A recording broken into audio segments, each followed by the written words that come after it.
we'll be talking about the tier list for the Wild Rift champions on patch 1.1. If you're new to the game or just want to pick up the best champions, you've come to the right place. So let's go ahead and just jump right into it. Darius, one of the new champions this patch, has come into the Rift looking pretty good. His iconic ultimate Noxian Guillotine leads to countless resets and pentakills. Darius is a snowballing and team-fighting beast, often rampaging through entire teams and carrying fights on his own. His passive Hemorrhage makes any extended fights and trades in lane very scary for his opponents. He's powerful in the early game fights, but is susceptible to being poked down and not being able to get in range. Between Ghost and his boot active and Glorious Enchant, he can find some windows, but he can still be kited by champions like Ezreal and Seraphine. Overall, he's still pretty good, but until we know that he's definitely OP, Darius finds himself a home in the S tier. First up in the OPs for Baron Lane is Dr. Mundo. He's looking pretty OP on Wild Rift and can chase down almost any champion with the slow from his cleavers and movement speed from his ultimate.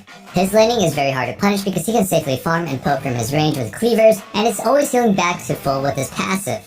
Mundo is no slouch in melee brawls, and his insane damage from his E making short work of anybody who comes close. He wins basically every matchup and becomes an unkillable tanky beast in the late game who charges at your carries and then chops them down. Make sure to be picking Mundo whenever you can, especially if the enemy team has a lot of AP champions, since they often lack the consistent DPS to burn through your health regeneration. Next up is Camille. She's been slicing her way through Wild Rift, and is definitely very OP. You can always get good trades in the lane by trading whenever the passive is up, and landing your W after you both walk away, making sure that you always come out on top of the health advantage. Camille has great synergy with Trinity Force and will always become an unstoppable force as soon as it is completed. She is a menace in the side lanes and will often be able to 1v2 as early as her first item. Camille is no slouch in teamfights either, and she will often take down the entire backlines on her own. Her strong dueling and teamfight assassination ability leaves her with few weaknesses, making her extremely overpowered. Here's the rest of our tier list for the Baron lane. But before we get into our jungle list, our question of the day is, what role do you think is going to be OP in Wild Rift? I've seen so many Amumu's carry games, and I'm starting to think that jungle is just OP. Make sure to leave your answers in the comments down below. As previously mentioned, our first OP in the jungle is Amumu. He's a team-fighting powerhouse with a game-changing ultimate which can stun the entire enemy team. In the past, Amumu had poor dueling or mana-hungry Claire, but on the Wild Rift, neither of these are true. He's not the most powerful early game champion, but he's definitely not a pushover either, and can definitely contribute to the early game skirmishes. Fortunately, level 5 comes extremely quick on Wild Rift, and this is where Amumu really becomes king, getting access to Curse of the Sad Mummy. He's extremely tanky, pumps out decent damage, and can win any teamfight with his ultimate. Amumu is very well rounded and can handle any team that he faces on the Wild Rift with ease. Amumu is kind of like my spirit animal as he cries a lot, so we could put him in his own tier list. The other OP on our list is Lee Sin. He's basically the opposite of Amumu, with incredibly powerful early skirmishes and consistent outplay potential throughout the game, but less easy and accessible CC. Lee Sin clears fast and wins every fight that he takes early. Similar to Amumu, Lee Sin really turns on once he gets his ultimate Dragon's Rage. You can use this ability to burst down targets and set up your Q to kick a carry into your teammates. The possibilities with Lee's kits are endless, and creative usage is vital to getting the most out of Lee. When played to his fullest potential, his kit can be an absolute game changer, but the raw power in his damage and dueling makes him a force to be reckoned with in any player's hands.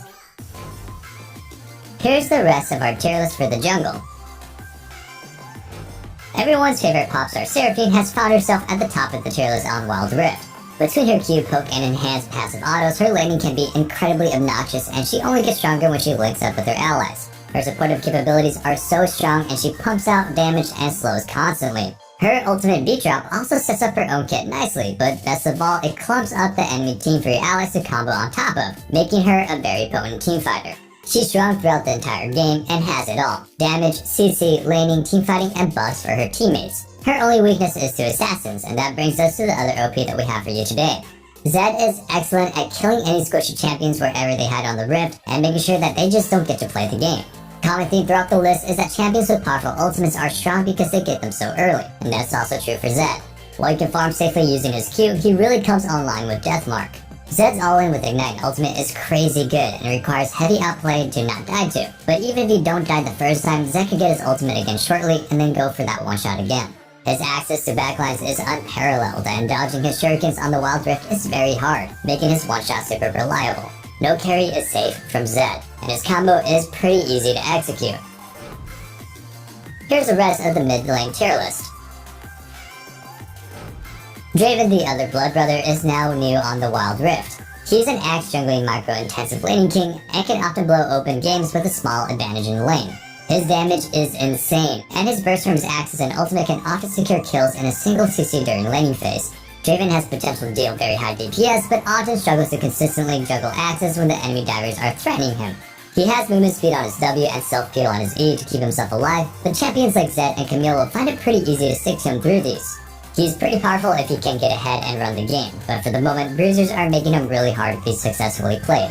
He's a solid A-tier champion with potential for S tier, and we might find him up there in the future patches.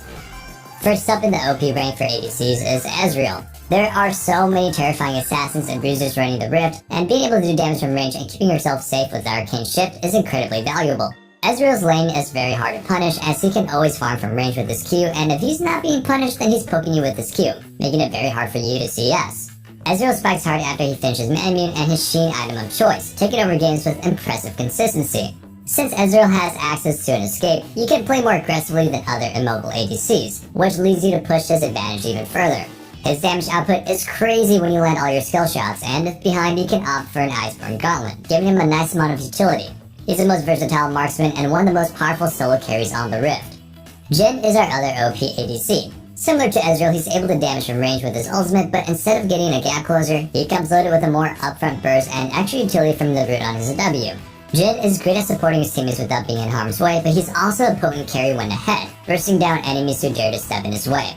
Jhin's attack speed is locked to a much lower value than most champions, but in return his attacks are very powerful, which means that you can use extra time between your attacks to reposition and avoid enemy damage. Jhin's laning phase is also the most powerful out of any ADC due to his powerful burst and all-in potential, which puts him on top of our list. Here's the rest of our tiers for ADCs.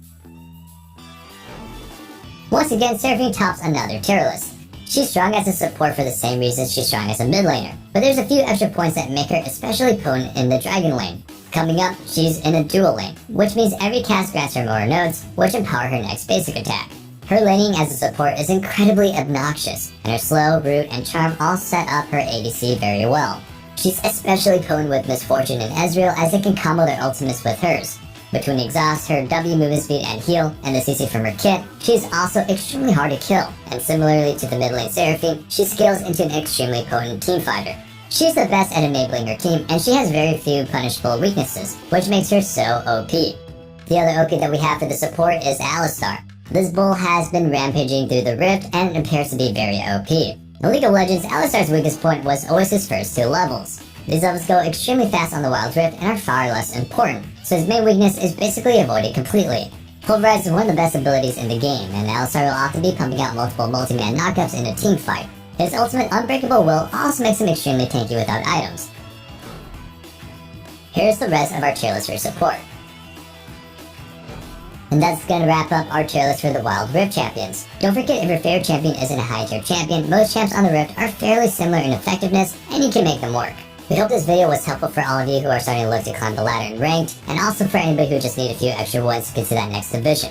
Thanks for watching, and don't forget to answer the question of the day in the comments down below. And make sure to subscribe so you don't miss out on any more Wild Rift guides and tier lists. And with all that being said, stay safe, stay healthy, and have a wonderful day. Peace.